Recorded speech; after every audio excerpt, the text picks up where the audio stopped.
요셉이라는 사람을 통하여 하나님은 우리의 상처를 치유하시리라고 믿습니다. 지난번에 우리가 요셉에 대해서 공부할 때는 요셉의 외형적인 모습에 대해서 말씀을 나누었어요. 꿈의 사람, 믿음의 사람은 요셉의 외면적인 모습입니다.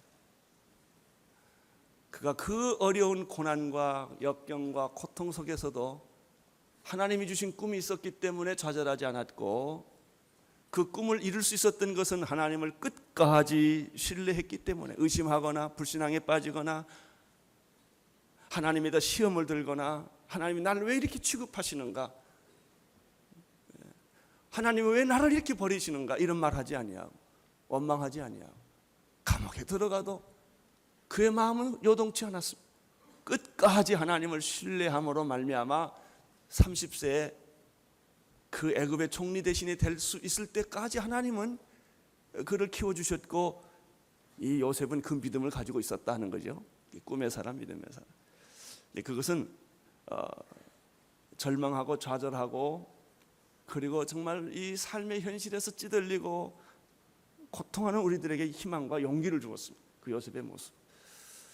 이번에 일주일은 전혀 다른 얘기입니다. 요셉의 내면적인 모습. 요셉의 내면적인 모습에서 우리가 배울 수 있는 것은 무엇인가? 그의 사랑입니다. 형들에 대한 그의 사랑. 용서할 수 없는 사람을 용서하고 사랑할 수 없는 사람을 사랑하는 그의 모습. 끝까지 사랑하는 모습. 조건에 따라 사랑하지 아니하고, 그가 나를 사랑하면 우리는 사랑해요. 그건 쉬워요. 아니, 나한테 잘해주는데 내가 왜 못해주겠습니까? 나한테 미소를 지어주고 항상 나를 격려해주는 사람을 보면 내가 왜 사랑이 안 가겠습니까? 그런 사랑이 아니고, 상대에 따라 사랑하는 사랑이 아니고, 조건에 따라 사랑하는 것이 아니고, 그것과 상관없이 원수일지라도, 나한테 해코지 했을지라도 그를 용서하고 사랑하는 그 요셉의 모습을 보면서 나는 오늘 여러분들이 예수 잘 믿는 줄 압니다. 교회 봉사 잘하는 줄도 알고요, 헌신한 거 다 압니다. 그런 것과 상관없이 오늘 여러분 속에 있는 그 사랑하지 못하는 갈등, 사랑하면서도 고민하는, 괴로워하는 그 갈등, 용서하지 못하는 그 모든 것들이 이번 일주일 기도하는 동안에 치유되기를 바라고, 회복되기를 바라고, 내면의 승리가, 내면의 거룩함이 이번 일주일 동안 여러분 안에서 이루어지기를 축원합니다. 요셉은 형들을 사랑했습니다. 조건 없이 사랑했습니다. 절대적으로 사랑했습니다. 일방적으로 사랑했습니다. 형들이 어떤 반응을 보내느냐 따라 사랑한 것이 아닙니다. 그래서 요셉의 사랑 속에서 예수님의 사랑을 발견합니다. 나는 여러분이 하고 있는 사랑 속에서 예수님의 사랑이 발견되기를 바랍니다. 감정적인 사랑, 그런 것이 아니고, 상황적인 사랑, 이런 것이 아니고, 인간적인 사랑, 이런 것이 아니고, 나한테 잘해주니까 하는 사랑, 이런 게 우물가에서 생긴 사랑, 이런 거 말고요. 갑자기 이렇게 가슴이 두근두근 거렸대나요? 이런 거, 첫눈에 반했다나 이런 거 말고, 그런 게 아닙니다. 그런 사랑이 아니, 정말 가만히 보니까 예수님이 있는 그 사랑, 십자가가 있는 그 사랑, 그런 사랑이 오늘 나는 여러분과 내 마음에 다시 한번 새롭게 역사되기를 바라는 것이죠. 요셉을 보면서 사랑에 대한 세 가지를 좀 정리해 볼 수가 있었습니다. 첫째는 진정한 사랑이라고 하는 것은 대상이 누구냐와 상관이 없다는 것입니다. 그 사람이 누구냐를 따지면 사랑이 안 됩니다. 내 편이냐 내 편이냐 하는 거죠. 진정한 사랑은 대상이 누구냐가 상관 있는 것이 아니라 나의 사랑을 필요로 하느냐가 중요합니다. 두 번째, 진정한 사랑은 상대방의 반응과 상관없이 사랑하는 것이다. 상대방이 어떤 반응을 보내느냐와 상관없이 내가 사랑하기로 결정한 거예요. 거절하면 또 만나고, 거절하면 또 만나고, 오른편밤 치면 왼편밤 돌려대고, 겉옷을 달라고 그러면 속옷을 주고, 오리를 가자고 그러면 십리를 가는 사랑. 미친 사랑이죠. 미친. 어떻게 보면 균형이 깨진 사랑이에요. 그냥 사랑하기로 결정했어요. 그냥 그 사람이 하는 거는 뭐든지 다 좋아요. 뭐든지. 사랑은 상대방의 반응과 상관없다. 세 번째, 사랑은 세월과도 상관이 없다. 시간이 약이겠지요. 무슨 약은 약이에요. 세월이 지나도 내 사랑은 변하지 않는다. 20년 전이나 지금이나 똑같다.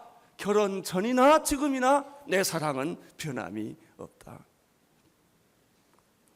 제가 연예인교회 목회하다 이걸 깨달은 적이 있어요.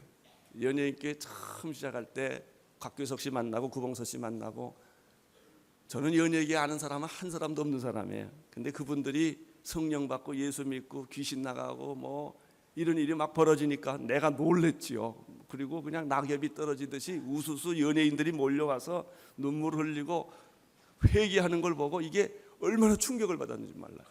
그래서 교회가 시작됐어요. 그게 연예인 교회. 그러니까 너무 이 하나님의 역사가 눈에 이렇게 보이고, 병 낫고 귀신 나가고, 연예인들이 귀신 나가는 거 안 보고 예수 믿었을 것 같아요. 딱 자기 눈으로 목격하고 그냥 기적이 일어나니까 사람들이 그냥 다 모인 거예요. 교회가 재미있었어요. 철야기도 하고 산기도 다니고 연예인들하고 눈물 흘리고. 그래서 꼭 우리 연예인들은 올 때 마스카라 다 지우고 오잖아요. 이렇게 이게 다 흘리니까. 그냥 매일 눈물 범벅이니까. 그런데요, 3년쯤 지나니까 내 속에서 이상한 말이 나오더라고요. 해도 너무한다. 자꾸 그래요. 왜냐하면 내가 청소하고 의자 정리하고, 그들이 모르니까 교회를 다 준비를 해서 했거든요. 한참 하다 보니까 교인들도 좀 모이니까 교인들이 물이라도 한 그릇 떠놓지, 이런 생각도 들고 말이죠. 좀 청소라도 좀 하지. 슬슬 불평이 생기기 시작하더라고요. 그래서 내가 너무 지치고 힘들어서 연예인교회를 떠날 생각을 했어요. 하나님, 나 미국으로 공부하러 가겠습니다. 장학금도 누가 주고 그래서 그때 휘튼 대학 가게 돼 있었어요. 그냥 떠날 수가 없어서 그것도 하나님께 물어보고 가야 되니까 또 산에 가서 금식도 기도하고 했더니 대답이 없어요. 하나님. 가지 말라든지 이러면 안 갈 텐데 대답이 없어요. 왜 대답이 없습니까? 하나님이 저한테 대답 안 해주셨어요. 해도 너무합니다. 하나님, 나는 갑니다. 그랬더니 내 마음속에서 이런 응답이 와요. 언제는 안 그랬냐 그러더라고요.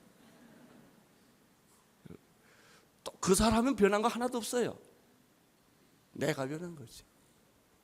내가 처음에는 너무 좋았고, 그 사람들이 실수하고 허물 많은 게 너무 나에게는 사랑이었어요. 그런데 어느 날 그것이 율법으로 다 변하더라고요. 보상받기를 원하고 나도 대우받기를 원하는 마음이 생긴 게 내가 알았어. 그래서 가는 걸 포기하고 다시 연예인교로 돌아갔습니다. 예. 여러분, 사실은 그 사람이 변한 게 아니고 내가 변한 거예요. 내 사랑이 식은 거죠. 예수님께서 사람들에게 이렇게 한 예를 설명한 일이 있습니다. 그것은 여리고성을 향하여 가던 사람이 강도를 만나 죽게 되었는데, 한 사마리아인이, 레위인도 지나가고 제사장도 지나갔지만 한 사마리아인이 강도 만난 사람을 구원했다는 것이죠. 그 얘기를 예수님이 제자들에게 쭉 설명하면서 누가 이 강도 만난 사람이 이웃이냐라는 말을 하시죠. 누가복음 10장에 나오는 이야기입니다. 거기서 사랑의 놀라운 정의가 하나 나옵니다. 어떻게 사마리아인은, 레위인도 지나갔고 제사장들도 다 지나가고 종교인들, 존경받는 사람들 다 지나갔지만 사마리아인은 어떻게 이 강도 만난 한 사람을 돌볼 수 있었을까? 여기 사랑의 속성이 나와요. 첫째는 이 사마리아인이 강도 맞는 사람이 누구냐를 묻지 않았다는 데 있는 거예요. 이 사람이 강도 만난 사실에 사마리아인은 관심이 있었지, 그 사람이 누구냐, 내가 이 사람을 도와주면 무슨 보상을 받을 거냐, 이런 이해관계, 이런 계산을 전혀 하지 않고 그냥 그를 도와줬다는 것이죠. 여기서 똑같은 사랑의 정의가 나옵니다. 사랑은 대상을 묻지 말아라. 우리는 대상에 따라 더 사랑하고 덜 사랑합니다. 이것이 우리 사랑이에요. 하나님은 우리를 다 사랑하십니다. 하나님은 우리를 사랑을 이렇게 계산하고 사랑하지 않습니다. 나는 오늘 여러분들의 사랑이 계산하지 않는 사랑이 되기를 바라고, 대상에 따라 여러분의 사랑이 변하는 그 농도가 달라지는 그런 사랑이 아니기를 바랍니다. 사마리아인이 이 강도만한 사람을 사랑하게 된 또 가장 중요한 이유는 손익 계산을 따지지 않은 거예요. 내가 이 사람을 도와주면 내가 시간을 얼마나 손해보고 돈은 얼마나 손해보고, 그리고 도와주고 난 다음에 내가 피해가 있을 것인가 없을 것인가 이런 생각을 전혀 하지 않고 도와줘야 됐기 때문에 도와줬다는 거예요. 이게 나이팅게일 정신 아닙니까?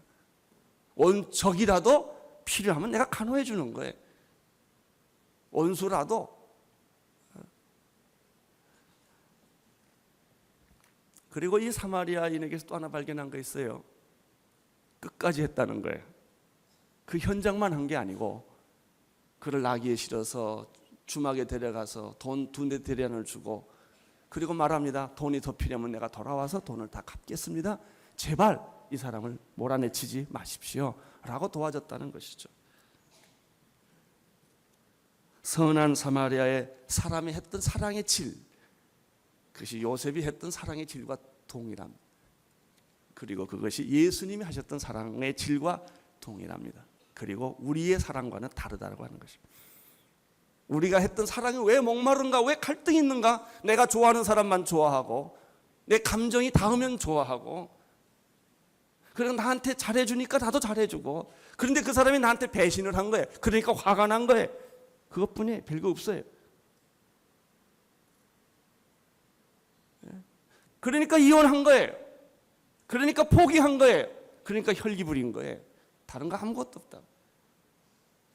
나는 오늘 여러분이 사랑의 대상을 구분하지 않게 되기를 바라고, 상대방의 반응에 연연하지 않게 되기를 바라고, 하나님이 여러분에게 보내주신 사람을 정말 정성껏 발을 씻어주시고 섬겨주시고 위로해주시고 축복해주는, 내가 할 수 없는 그건 못하는 거예요. 내가 뭐 돈이 없는데 어떻게 하겠습니까? 건강이 안 따는데 어떻게 하겠습니까? 그러나 내가 할 수 있는 최선을 다하여, 하나님은 사랑의 양보다 사랑의 질을 더 중요하게 생각하는 거예요.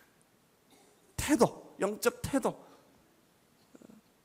내가 아무것도 없을지라도, 내가 그 사람한테 해준 것이 아무것도 없을지라도 내 마음에서 이런 사랑의 영적 태도, 이것이 중요한 거예요. 근데 이것은 그런 생각을 가지고 있으면 그게 다 눈으로 표현되고 얼굴로 표현되고 몸으로 표현되고 언어로 다 표현되는 거예요. 그 숨기지 못하는 겁니다. 사랑하면 숨기지 못하는 거예요. 주먹을 줘도 그냥 꽉 쥐죠. 그냥 이게 표현되는 거예요. 이것이 중요한 거예요.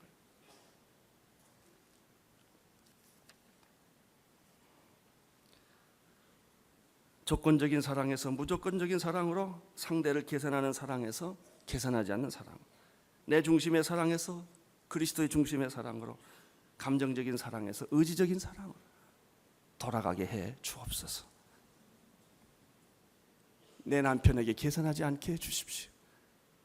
남편이 나에게 어떻게 행한 것에 따라 사랑하지 않게 해 주시고 그냥 무조건 사랑하게 해 주옵소서. 내 부인이 한 행실에 따라 내가 사랑하지 않게 해 주시고 내 부인을 사랑하게 해 주옵소서.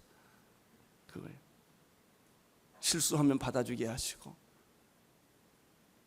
호세아 같이 되게 하옵소서. 그런 마음으로 살게 해 주십시오. 그때 성경에서 말하는 기적은 그때부터 일어납니다.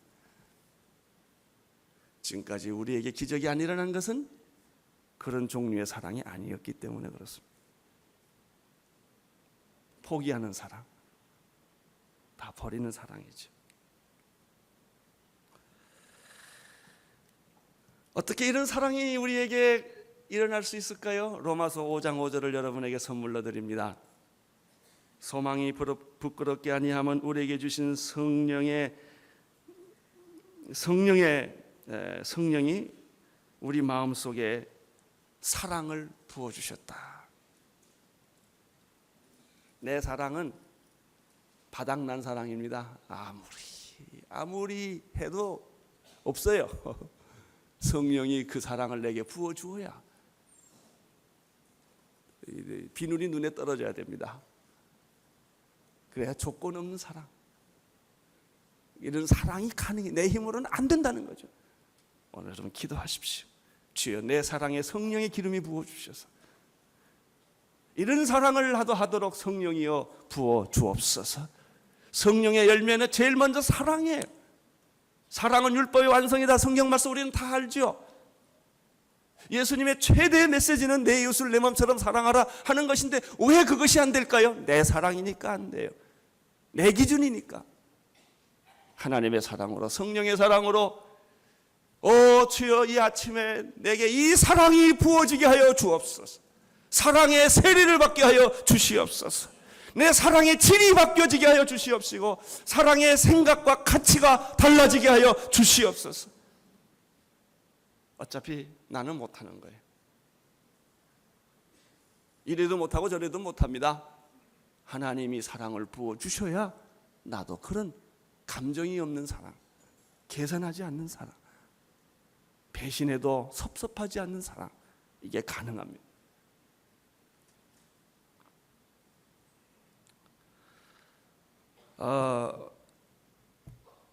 한 가지 또 우리가 말씀을 이제 큰 주제는 요셉의 사랑에 대한 얘기를 나눴고요. 오늘 본문은 이건 어저께 본문인데 어저께 내가 미처 이거 주일날 설교라 다 못해서 그냥 마음이 아쉬워가지고 지금 이걸 제가 좀 한 겁니다. 이제 오늘 우리에게 하나님이 주신 본문은 형들의 사랑이에요. 형들의 영적 태도에 대해서 배울 게 참 많습니다.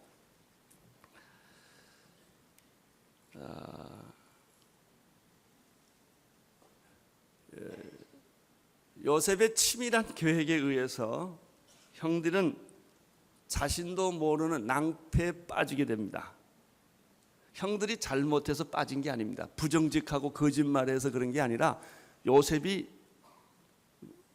구물을 쳤어요. 요셉이 다 이렇게 음모를 꾸몄습니다. 쉽게 말해. 그래가지고 형들이 거기에 말려 들어간 겁니다. 그러나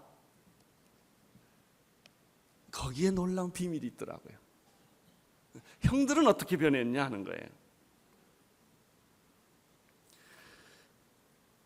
형들은 요셉이 쳐놓은 그 계획에 의해서 빠지고 나와 보니까 변명의 여지가 없게 됐어요. 자기들은 분명히 안 했는데 보따리를 열어보니까 은잔이 나온 거예요. 그리고 보따리를 열어보니까 돈들이 있는 거예요. 입이 10개라도 할 말은 없어요. 근데 마음속에는 뭐가 있을까요? 이거 아닌데, 나 거짓말 안 했는데. 우리가 세상에 이런 일이 얼마나 많습니까? 그러면 거기서 반응이 어때요? 미치고 그러죠. 그냥 환장한다 그러잖아요, 보통. 이건 이렇게 누명 쓸 수 없다는 거죠. 세상은 어차피 누명 쓰고 사는 거예요.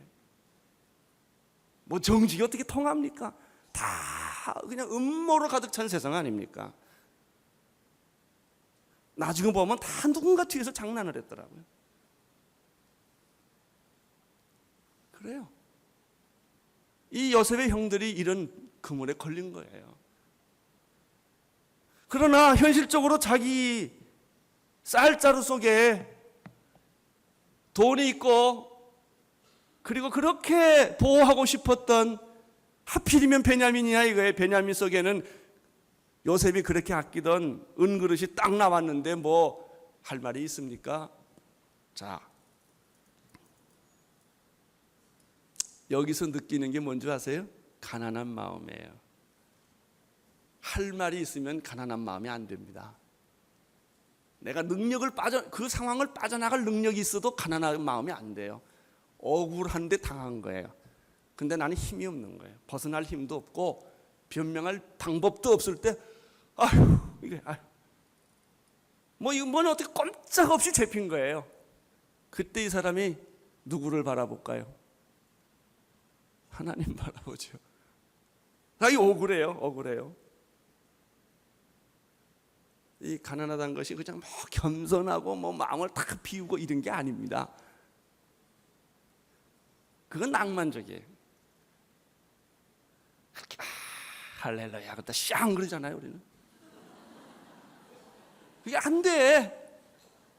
뭐 아멘 할렐루야고 철야기도 금식기도도 안 된단 말이요.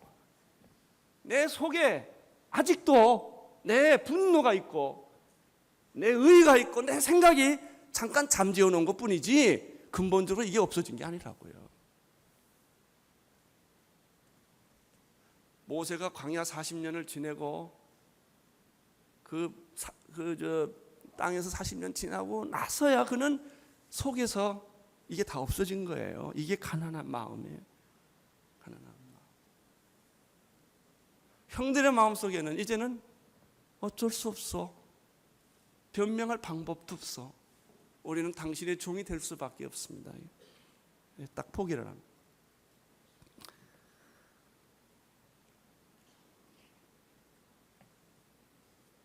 더 이상 변명의 여지가 없을 때, 더 이상 헤쳐나갈 능력이 없을 때, 아무 누구도 자신을 도와주는 사람이 없다는 것을 깨달았을 때, 이게 형들의 상황입니다. 사람은 마음이 가난해지고 정직해지는 것이죠. 우리는 여기서 새로운 사실 하나를 발견합니다. 20년 전에 형들의 모습과는 전혀 달랐다는 거예요. 나는 여러분들 20년 전에 여러분과 다르기를 축원합니다. 어떤 사람 내가 변하나 봐라. 자존심이 있지. 여러분 신앙이라고 하는 것은 성격이 변합니다. 성격은 신앙의 틀이에요. 당신 성격이 변하지 않고서는 뭘 갖다 집어넣어도 안 되는 거예요. 틀을 바꿔야 돼요. 틀. 이게 수술이에요. 영적인 대수술. 아무리 컨텐츠를 갖다 집어넣어도 내 틀이 안 바꿔지면 또 옛날로 돌아가는 거예요. 자, 이 형들은 이제는 뭐 어떻게 해볼 방법이 없으니까 이런 기막힌 상황에 놓이게 됐는데 16절, 17절을 보면 어저께 본문입니다. 16절, 17절에 보면은 요셉이 이렇게 대답하죠. 어떻게 우리의 정직을 설명할 수가 있겠습니까? 하나님이 종들의 죄악을 적발하게 하셨으니 이제는 방법이 없어요. 뭐 내 주머니 안에 칼이 있는 걸 어떡합니까? 칼이 발견됐는 걸. 우리는 이 잔을 발견한 자가 우리와 이 잔을 발견한 자가 주의 종이 되겠습니다라고 이제 항복을 합니다. 근데 여기서 굉장히 중요한 단어가 있어요. 이 주의 종의 잔을 발견한 자 앞에 누가 붙어요? 우리예요. 우리가 이 은잔을 발견한 사람과 함께 고난을 당하겠습니다라고 말하는 것.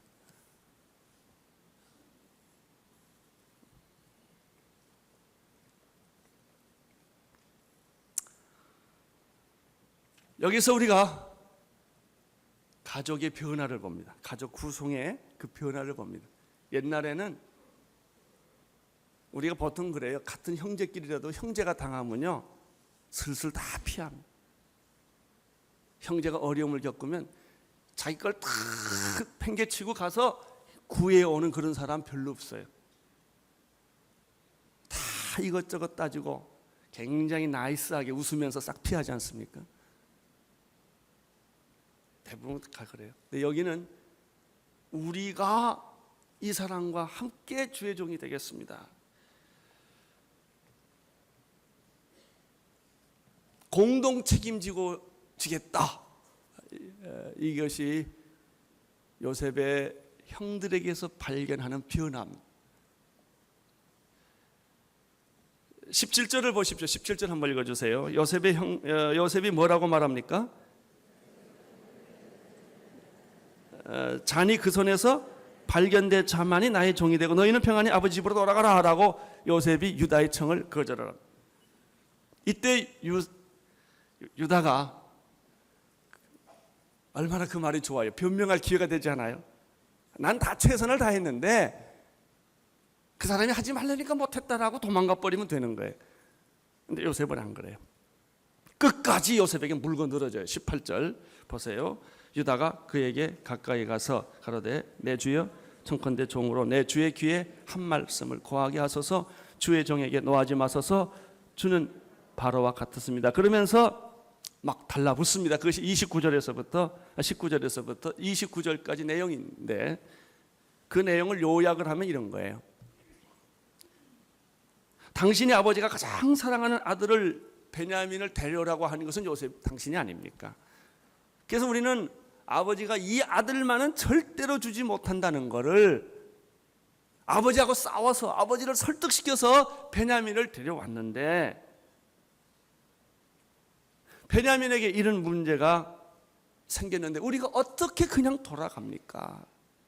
자, 여기서 굉장히 중요한 얘기 또 하나 발견해요. 유다가 누구를 생각하고 있어요? 늙은 아버지를 생각하고 있다는 거예요. 자기들이 살 국리를 생각하지 않고 우리가 여기서 죽었으면 죽었지 나 아버지 가슴에다 또다시 못은 못 박습니다. 이게 사랑입니다. 나는 여러분의 아버지에게 이런 믿음, 이런 마음이 생기기를 바랍니다. 늙고 힘없는 아버지, 젊었을 때는 다 아버지 따라다녀. 그러나 이제 아버지가 다 은퇴하고 힘도 없고 능력도 없고 그냥 존재하는 그 아버지, 내가 잘해도 그만 못해줘도 그만일 수 있어요. 그러나 이 유다는 변하고 난 다음에 그 자기 집의 기둥인 아버지,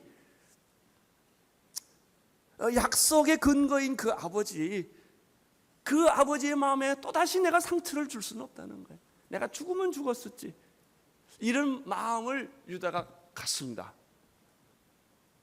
나는 붕괴되는 오늘날 가족의 현실 속에서 아버지 중심의 가족 체계가 다시 회복되기를 바랍니다. 이게 중요한 겁니다. 영적으로 중요한 겁니다. 너무 무너져서 어디서부터 손댈지 우리가 모르는 현실인 건 이해를 합니다. 그러나 이 유다가 늦게 자기가 요셉을 보호하지 못하고 요셉을 사지로 몰아냈던 그 과거의 전력 때문에 아버지가 그렇게 합니다.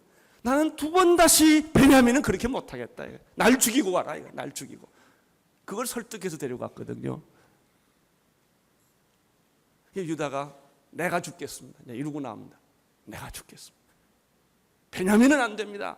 라고 하소연을 합니다.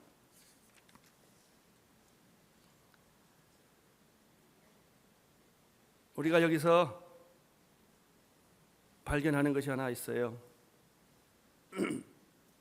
하나님이 아브라함과 이삭과 야곱을 믿음의 조상으로 세우시고 그 다음에 야곱에서 12지파를 만들어서 12형제를 만들어서 12지파의 조상을 만들었는데 우리가 전반부 공부할 때 보면요, 참 기가 막히게 하나님 어떻게 하시려고 이러셨을까? 왜냐하면 12아들들이 제대로 된 아들이 없거든요. 다 그냥 아버지의 부인하고 관계를 안 하나, 살인을 안 하나, 이렇게 엉망인 자녀들이라고요. 도대체 이 사람들이 어떻게 믿음의 조상의 이름에 걸맞게 살 수가 있을까? 굉장히 답답해요. 근데 하나님이 그렇게 하신단 말이죠. 그런데 놀라운 사실은 이 본문쯤 와보니까 변한다는 거예요. 여러분이 변할 줄로 믿습니다. 나는 여러분들이 하나님의 축복의 그릇이 과거에는 내 젊었을 때, 미숙했을 때, 혈기왕성했을 때 내 멋대로 많이 살았어요. 그런데 하나님이 그 사람을 포기하지 아니하고 끝까지 끌고 오셔서 12지파의 조상으로 만들 만큼 인격을 만들어가고 있다는, 예수님의 족보를 만들고, 유다지파는 특별히 예수님의 족보에 만들어가고 있는 거예요. 할렐루야. 나는 여기서 얼마나 내 마음에 희망이 생기는지 몰라. 내 과거와 상관없이 나는 변할 수 있다. 여러분이 과거와 상관없이 여러분은 하나님의 축복의 도구가 될 줄로 믿습니다. 내가 과거에 실수가 있었고 미숙했고 여러 가지 불미스러운 일이 많이 있었다 할지라도 그것과 상관없이 하나님은 나를 조금씩 만지기 시작하고 회복시키기 시작하시고 예수님의 심정을 갖게끔 만들어준다 말. 이것이 오늘 형들에게서 배우는 메시지입니다.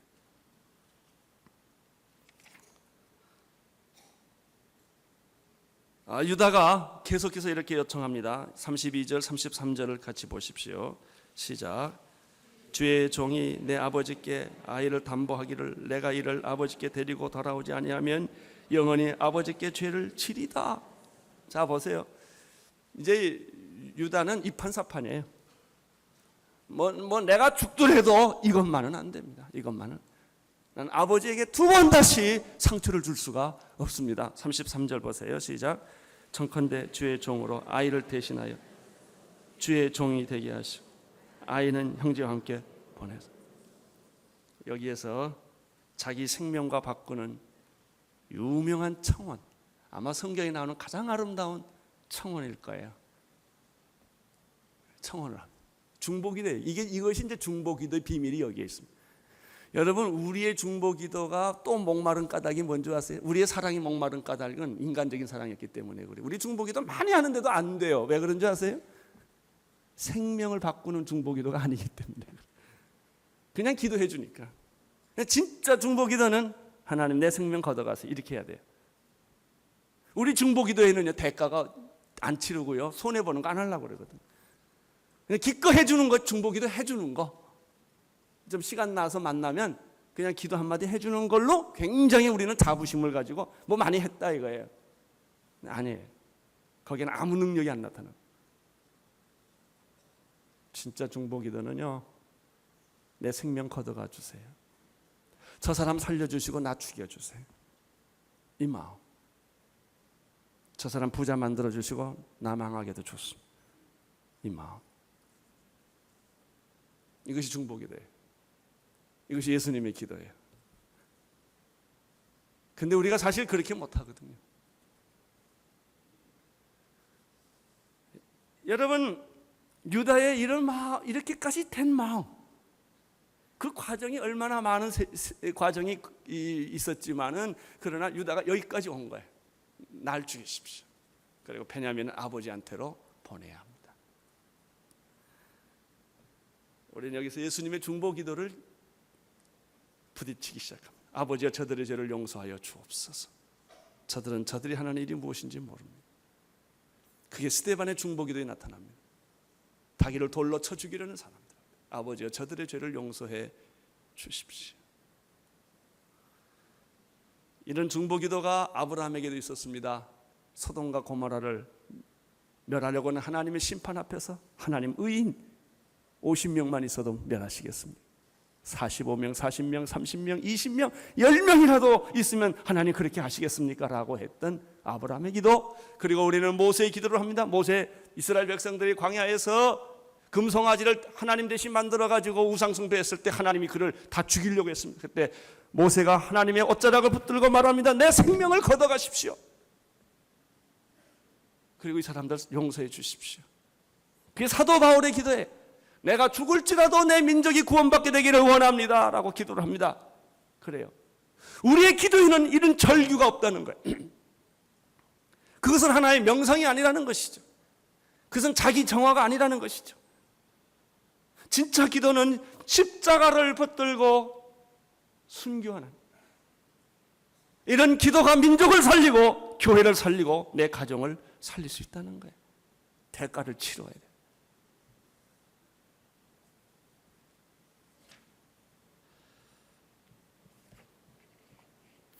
오늘 우리는 예수님의 족보를 만들었던 유다에게서 예수님의 마음을 읽습니다. 내가 대신 죽겠습니다. 할렐루야. 여러분도 이런 기도를 하시지 않겠습니까?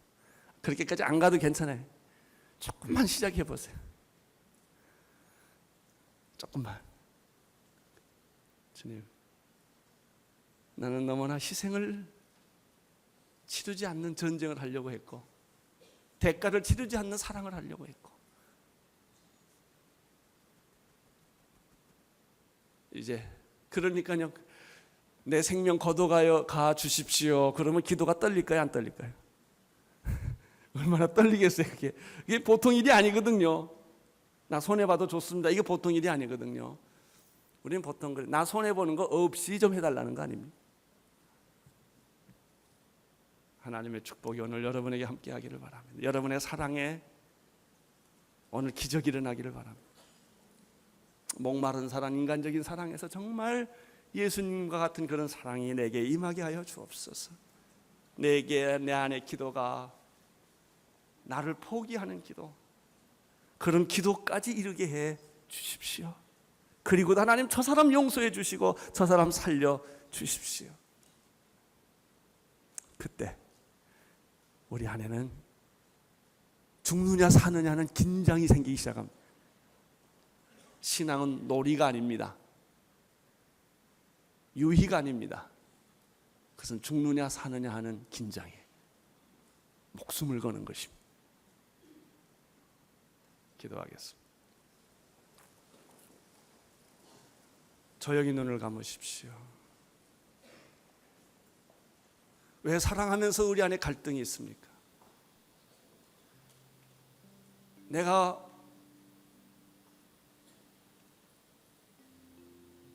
정말 잘하려고 했는데 왜 내게 아픔이 있습니까?